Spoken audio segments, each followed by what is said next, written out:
비상계엄 사태 이후 식품업계 가격 인상이 잇따르고 있는 가운데 계란, 축산물 가격도 고공행진하면서 밥상 물가 부담이 커지고 있습니다. 이런 가운데 코스피 등 우리 주식시장은 외국인 투자자들이 순매수를 이어가며 상승세를 이어가고 있는데요. 자, 경제 관련 정철진 경제평론가와 함께 이야기 나눠봅니다. 안녕하십니까? 네, 안녕하십니까? 네. 자, 최근 밥상 물가가 계속 오르고 있다는데 얼마나 오른 겁니까? 그렇습니다. 우리 5월 달에 소비자 물가 상승률을 보면요. 1.9%거든요. 예. 그런데 아마 우리 국민분들한테 지금 물가가 1%밖에 안 올랐어, 2%도 안 올랐어라고 하면 거의 안 믿으시겠죠. 그럼요. 체감은 예. 훨씬 크잖아요. 맞습니다. 예. 체감 물가, 바꿔 말하면 먹거리 물가, 밥상 물가, 외식 물가 때문인데요.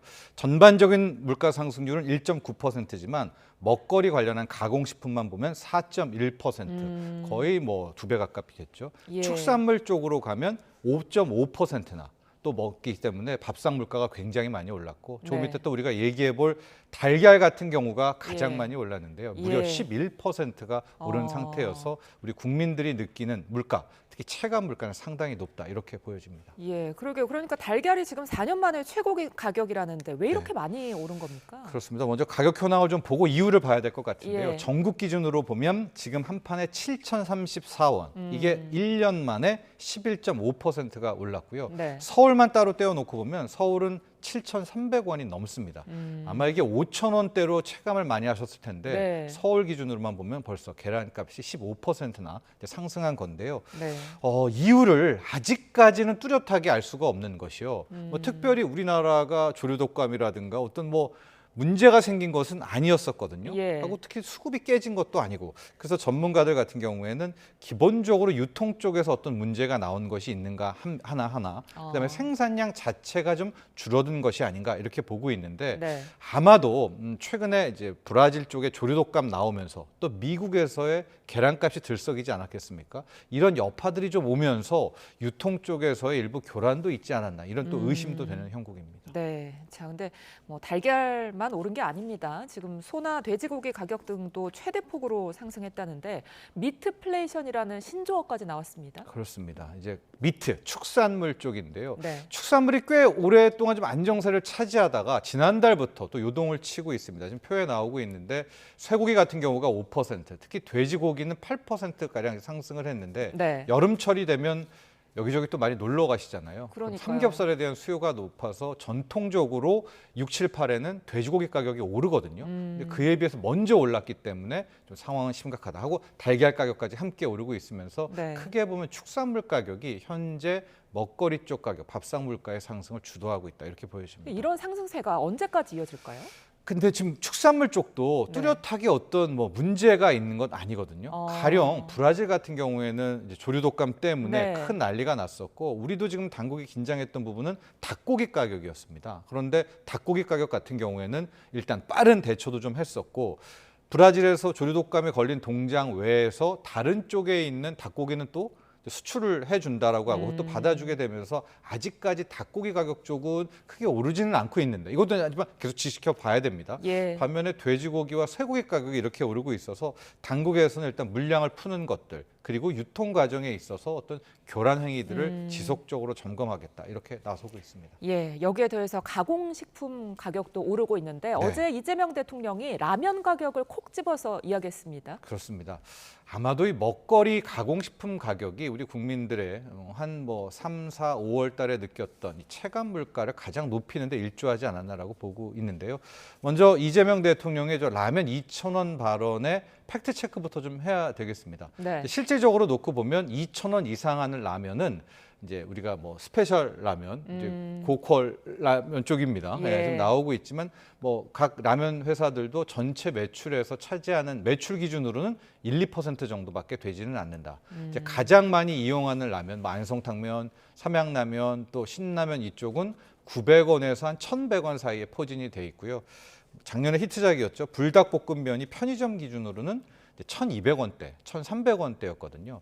그러면 이재명 대통령이 왜 라면 2,000원 발언을 했을까? 네. 이제 그 이면을 좀 봐야 되는데 이재명 대통령도 모르고 그런 얘기 하지는 않았겠죠. 네. 뭐 2,000원 라면을. 그러면 왜 콕 집어서 라면 2,000원 얘기를 꺼냈을까?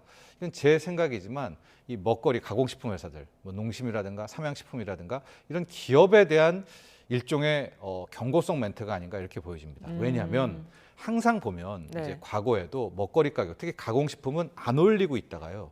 대선 직전에 한번 몇 년짜리를 한꺼번에 올리는 이런 행위들을 많이 했었는데 예. 작년과 올해를 놓고 보면 작년 12월에 이제 탄핵 이후에 계엄 이후에 탄핵 국면 나오고 올 1, 2, 3월에 마치 기다렸다는 듯이 라면, 빵, 뭐 먹거리가 아이스크림부터 해서 싹 다 이제 이 식료품 회사들이 가격을 올려놨거든요. 네. 아마 이 여파가 계속해서 밥상 물가, 먹거리 가격도 함께 오고 있기 때문에 아마도 이재명 대통령이 뭐 라면 2,000원 이거 진짜냐라고 이야기한 그 이면에는 실제 뭐 2,000원짜리 라면이 많다기보다는 이미 이제 3, 4, 5월에 많이 올려놨던 네. 이 기업들에 대해서 일종의 좀 하나의 뭐 경고성 멘트 좀 그런 이면도 읽어볼 수 있지 않나 이렇게 보여집니다. 그러니까 뭐 어쨌거나 식품 물가를 잡아야 될 텐데 그렇죠. 현실적으로 어떻게 할 수 있을까요?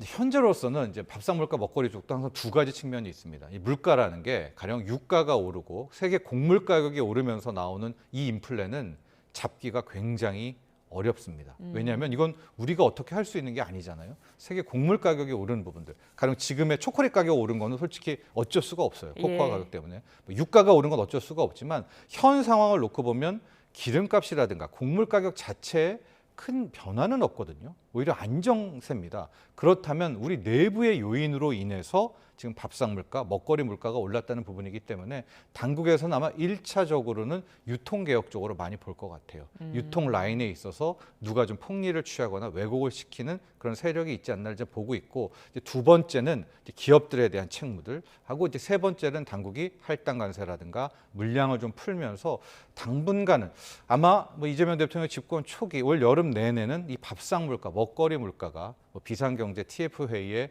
가장 한 꼭지는 늘 차지하지 않을까, 또 이런 예상을 해봅니다. 네, 자, 뭐 밥상 분위기와는 다르게 자, 국내 증시에는 훈풍이 불고 있습니다. 외국인 투자자들이 계속해서 국내 주식을 사들이고 있는데 네. 지금 연고점도 돌파했잖아요, 코스피가. 네, 그렇습니다. 이런 상황 속에서 외인들이 언제까지 우리 주식을 사들일까요? 그걸 보려면 지금 왜 외국인들이 예. 갑자기 다른 사람처럼 변해서 우리 주식을 이렇게 폭식 하나를 봐야 될 것 같습니다.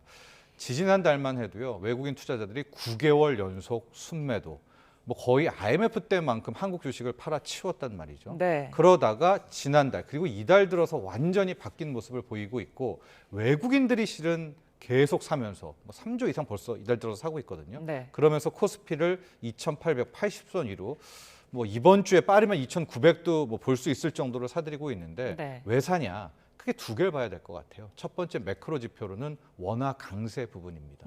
지금 환율이 급격하게 떨어지고 아마 미국의 방침, 트럼프 정부의 핵심도 약달러 기조를 유지하면서 오히려 더 원화 강세를 부추기는 행동을 하고 있지 않습니까? 이게 외국인 투자자 입장에서는 오히려 환차익이 될 수가 있기 때문에 기존의 한국 증시, 기업의 성장성도 보지만 이런 외환 부분, 원화 강세에 대한 부분을 이제 매크로로 들어온 부분이 하나가 있고요. 네. 이제 두 번째가 훨씬 더 중요할 것 같은데, 이재명 대통령은 뭐 제가 봤을 때 역대 정부 중에서 가장 강력한 이제 증시 부양, 이제 이재명 대통령은 증시 부양이라는 표현보다 K 증시 저평가 해소를 이제 얘기하고 있는데, 그 대표적인 것이 상법 개정안에 대한 부분들이라든가 네. 주주 환원이라든가 뭐 기업 구조 투명성이라든가 이런 부분을 굉장히 강하게 지금 밀어붙이고 있지 않겠습니까? 당장 내일 모레 목요일 날 아마 상법 개정안이 본회의를 통과할 것 같은 아마 이런 것들을 발맞춰서 외국인들이 거기에 대한 신뢰. 왜냐하면 외국인 투자자들은 이미 일본을 통해서 한번 이 PBR, 저 PBR이 회복되는 밸류업에 대한 그 현실을 느껴봤거든요. 이제 정부가 저평가된 주식을 끌어올린다고 했을 때 상당 부분 일본 증시가 뭐 급등하지 않았었습니까? 그런 것들 때문에 외국인들이 이렇게 급격하게 한국 주식을 사지 않나 보여집니다. 네, 그렇다면 코스피가 언제까지 상승세를 이어갈지, 그리고 이재명 대통령의 공약 코스피 5천은 가능할지도 궁금하거든요. 이게 뭐 주가를 맞추거나 이런 부분은 뭐 힘든 부분은 네. 있지만 지금 이 기조만 계속 유지한다면 글쎄요, 뭐 주가 상승 부분에 있어서라든가 K 증시 저평가는 상당 부분 해소될 부분이 많이 있거든요. 아직까지 우리의 PBR을 보면 뭐 대만이라든가 유사한 일본 증시에 비해서도 택도 없이 이제 낮은 평가이기 때문에 아마 이런 노력들이라든가 뭐 증시에 대한 부양 정책들을 유지한다면 상승 기조라든가 외국인들의 이제 수급에는 큰 변화 없이 오히려 긍정적인 흐름이 나올 수 있을 것 같습니다. 다만 지금 한 가지 우리뿐만이 아니라 전 세계 걸림돌 가장 지금 마음에 탁 걸리는 부분이 있죠. 트럼프 정부의 상호 관세 정책입니다. 그래서 아마 내적으로는 이제 부양 정책과 상법 개정 등의 투명성 제고, 외적으로는 이 상호 관세 부분에 대한 불확실성만 해소되면 상당 부분 K 증시의 선방은 좀 이어질 것으로 그렇게 전망하고 있습니다. 예, 말씀해주신 트럼프 정부 관세 정책도 이어서 살펴볼게요. 미중이 영국에서 지금 고위급 무역 협상을 재개했는데 뭐 최종 결론은 내지 못했거든요. 네, 예. 그렇습니다. 먼저 이제 트럼프 대통령과 시진핑이 50분 넘는 통화를 했고요. 트럼프 스타일이 탑다운이잖아요. 네. 얘기는 끝난 것 같아요. 그리고 이제 저기 나온 실무진들이 런던에 가서 어제, 그러니까 오늘 새벽에 1차 회의를 마쳤습니다. 좀 보면 원래는 저기 제이미슨 그리어 USTR 대표하고 스캇 베센트 재무장관이 나오기로 했는데 네. 갑자기 미국에서 하워드 러트닉 상무장관이 날라왔어요. 저 부분이 약간 걸리기는 합니다. 왜냐하면 러트닉 상무장관은 상당히 강성이거든요. 예. 그렇긴 하고 이쪽에서는 허리펑 부총리가 나오고 있어서 1차 회의는 실은 성과는 없었던 것 같습니다. 물론 스캇 베센트는 괜찮은 협상이었다라고 이야기를 했지만 지금 나오는 반응들이 전혀 구체적인 내용이 언급되지 않고 있거든요. 네. 그래서 생각만큼 쉽게 풀리진 않겠다라고 보고 있고 당장 오늘 밤부터 내일 새벽에 둘째 날 협상을 또 돌입하게 되거든요. 예. 그 내용 좀 봐야 되겠고 핵심은 이겁니다. 이번에는 관세 협상이 아니에요. 뭐 관세 깎아달라는 부분이 아니라 네, 네. 미국은 중국한테 히토르 제한 빨리 풀어라. 왜 푼다면서 안 풀고 있느냐. 중국은 미국한테 반도체 규제 풀어달라. 엔비디아 칩 우리도 사야 된다. 이 두 개를 놓고 지금 대결을 펼치고 있는데 오늘 새벽까지 나온 뉴스를 좀 보면 트럼프 행정부는 반도체 규제 완화는 해주되 뭐 화웨이 칩 이런 거 써도 되되 네. 엔비디아의 고사양 AI 칩은 그건 못 내주겠다. 이제 이런 입장을 좀 고수하고 있거든요. 이게 네. 풀리는지를 봐야 될 것 같습니다. 네, 자 알겠습니다. 오늘 경제 관련 이야기 여기까지 들어보겠습니다. 지금까지 정철진 평론가와 함께했습니다. 고맙습니다.